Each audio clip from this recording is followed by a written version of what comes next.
ইয়া আইয়ুহাল ইনসান মা গাররাকা বিরাব্বিকাল কারীম। কোন জিনিস তোমাকে তোমার রব থেকে দূরে সরায় দিল? কোন জিনিস মালিকের সাথে সম্পর্ক করা থেকে তোমাকে বিরত রাখলো? আল্লাহ বলেন আল্লাযী খালাকাকা ফাসাওয়াকা ফাআদালাক। তোমাকে যথাযথভাবে সুন্দরভাবে সাজায়া তুলছি আমি আল্লাহ সুবহানাল্লাহ বলে। মায়ের পেটে থাকা অবস্থায় মাকে আমরা চিনতাম না। মায়ের পেটে আসার আগে যখন রূহের জগতে ছিলাম তখন আমরা আল্লাহ তাআলা ব্যতীত কাউকে চিনতাম না। আল্লাহ তাআলার সাথে আমাদের সম্পর্ক ছিল। তারপরে দুনিয়ায় পাঠানোর আগে আল্লাহ তাআলা আমাদের থেকে স্বীকারোক্তি নিয়েছেন, এই দুনিয়ায় যখন যাইবা আমি আল্লাহকে ভুলে যাইবা নাকি, আমি আল্লাহর শরণ থেকে বিমুখ হয়ে যাইবা নাকি? আমরা বলেছি না আল্লাহ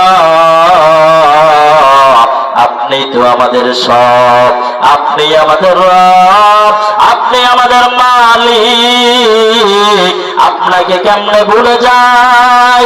আল্লাহ তাআলা আমাদের থেকে স্বীকারোক্তি নেওয়ার পর আমাদেরকে দুনিয়ার জমিনে পাঠায় দিলেন। দুনিয়ার জমিনে আইসা জন্মের পর থেকে মাকে দেখলাম, বাবাকে দেখলাম, আল্লাহকে ভুলে গিয়া মা বাবা নিয়ে ব্যস্ত হয়ে গেলাম, ঠিক কিনা? কিছুদিন পর একটু বয়স হওয়ার পর টাকা পয়সা ছিলাম, টাকা পয়সা চিনার পর এখন টাকা পয়সা ছাড়া অন্য কিছু আমরা বুঝি না। আস্তে আস্তে দুনিয়ার মহাব্বত আমাদের মধ্যে তৈরি হলো। দুনিয়ার মহাব্বত তৈরি হওয়ার সাথে সাথে শয়তান আমাদেরকে ধোঁকা দিয়া আমাদের মন মস্তিষ্ক অন্তর সব দখল করে নিয়েছে। এখন আমরা দুনিয়া ছাড়া আর কিছুই জানি না, কি বলেন ঠিক কিনা?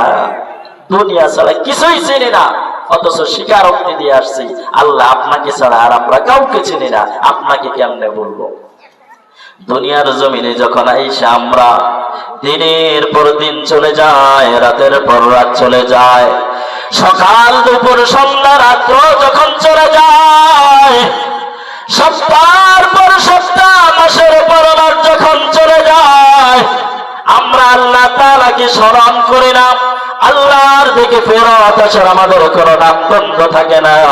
কেমন যেন আল্লাহ ডাক দিয়া কয়, কিরে বান্দা দুনিয়ার জমিনে থাইকা আমারে বইলা গেলা, রোহের জগতে যখন ছিল তখন তো আমাকে ছাড়া কাউকে চিন্তা না, আমি আল্লাহ ছাড়া তোমার কোনো পরিচয় ছিল না, আমি আল্লাহ ছাড়া তোমার কোনো অবস্থাই ছিল না। এরে দুনিয়ার জমিনের সব কিছু পাইয়া আমি আল্লাহরে কেমনে ভুলে গেলাম? আল্লাহ বলেন যখন তোমার কেউ ছিল না তখন ছিলাম আমি, যখন তোমার কেউ রবে না তখন রব আমি, কি বলেন ঠিক কিনা? ও মুসলমান, একটা সময় আমাদের কেউ ছিল না, মাকে চিনতাম না, বাবাকে চিনতাম না, এলাকার কোন মানুষের সাথে আমাদের কোন সম্পর্ক ছিল না, কোন ভাই ব্রাদার বন্ধু বান্ধব আমাদের ছিল না, ক্ষমতা ছিল না, টাকা পয়সা কিছুই আমাদের ছিল না। একমাত্র সম্পর্ক ছিল কার সাথে? জোরে বলেন কার সাথে? আল্লাহর সাথে সম্পর্ক ছিল। আজকে দুনিয়ার জমিনে আইসা আল্লাহ বলেন পশ্চিম দিকে সিজদা দে, দুনিয়ার জমিনে আইসা আল্লাহ বলেন আমারে ডাক দে। দুনিয়ার জমিনে আসার পর আল্লাহ বলেন এর বান্দা দুনিয়ার সব করবি কিন্তু আমার ইবাদত করবি। আমরা সব করি কিন্তু আল্লাহর ইবাদত করি না, ঠিক কিনা? মা বাবার সন্তান যখন নষ্ট হয়ে যায়, মা বাবা সন্তানকে ডাক দেয়া বলে, সন্তান কার সিলায় দুনিয়ার জমিনে আসলাম? আমি মা যদি তোমাকে পেটে ধারণ না করতাম তুমি কিন্তু দুনিয়ার জমিনে আসতে পারতা না। বাবা ডাক দিয়া করে, সন্তান কার কামাই খাইয়া বড় হইলি? আমি যদি কামাই না করতাম, আমি যদি কষ্ট করে তোরে না খাওয়াইতাম তোর বড় হওয়া কঠিন ছিল।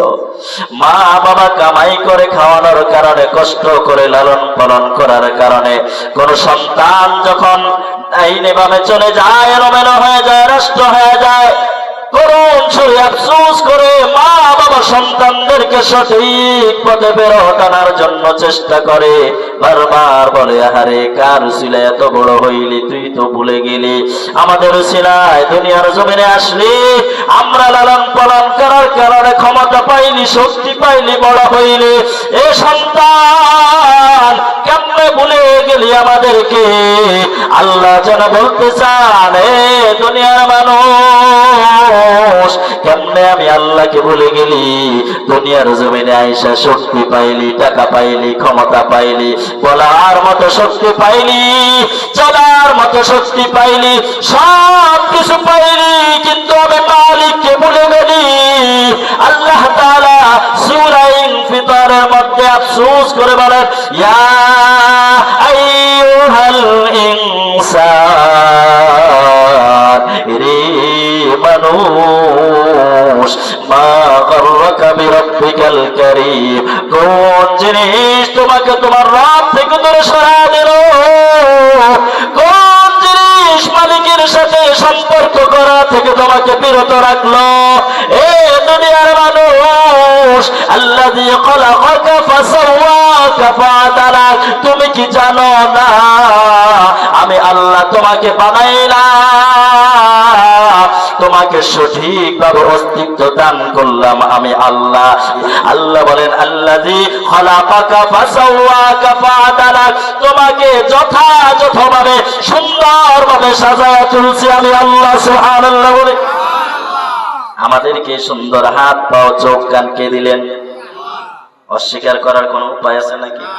সব কিছু আল্লাহ দিলেন। আল্লাহ নিজেই বলছে, আল্লাহ যেন বুঝাইতে চান, দেখো দেখো তোমাদের পরিবারে অথবা তোমাদের সংসারে অথবা তোমাদের সমাজের দিকে তাকায় দেখো, আমি আল্লাহ একটু ভিন্নভাবে অনেক মানুষকে তৈরি করেছি। তোমার কানের জায়গায় কানটা আমি দিলাম, নাকের জায়গায় নাকটা আমি দিলাম, চোখের জায়গায় চোখটা আমি আল্লাহ দিলাম। যদি তোমার নাকটাকে কপালে উঠায় দিতাম কি অবস্থা হইতো? চোখটাকে যদি নাকের নিচে দিয়া দিতাম কি অবস্থা হইতো? ঠোঁটটাকে যদি একটু পাকা কইরা দেই কি অবস্থা হয়? এ তোমার হাতটাকে যদি আমি পেটের নিচে নামায় দিতাম কেমন হইতো? আল্লাহ বলে, আল্লাযী খালাকাকা ফাসাওয়াকা ফাআদালাক, এ দুনিয়ার মানুষ, আমি তোমার রব, আমি তোমার মালিক, কেমনে ভুইলা গেলা? তোমার সবকিছুই তো আমি আল্লাহ সুন্দরভাবে সাজায় দিছি। সুবহানাল্লাহ। কে সাজাইছেন? তারপরেও আল্লাহ তাআলাকে ভুলে যাই। সব কিছু পাইলাম যার দয়ায়, তাকে আমরা ভুলে গেছি। বাংলায় একটা কথা বলে, কার সিলায় সিন্নি খাইলি মোল্লা চিনলি না, আছে না নাই?